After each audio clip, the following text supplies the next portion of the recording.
Hey, I'm Rachel Ngom from she's making an impact.com. Today I'm answering your question. So somebody asked, what's the one thing you wish you'd known from the start to explode your business? There's a lot of things. If I were to think of just one, it would be the importance of having a business coach. And so I was in network marketing for a long time, years and years in network marketing. And especially towards the end, I was like, I want to do my own thing. And I had no clue what to do, how to start, how to figure it out, how to branch out on my own. And so for a couple of years, I had this idea of, I want to do my own thing. I bought a domain and I was like, I'm just going to try this.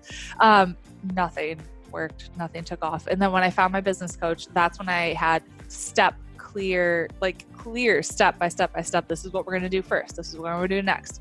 And things just boom, took off like, whoa.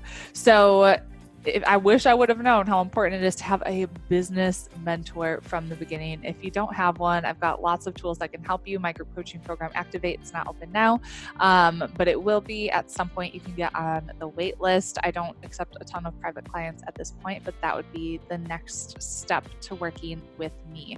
You need a mentor. You need somebody who's been there before you that can show you the ropes. Otherwise, you're going to be like this, spinning and spinning and spinning for a very, very, very long time. All right. Head to the blog, she's making an impact.com. Make sure to register for my free Pinterest masterclass, and I'll see you later.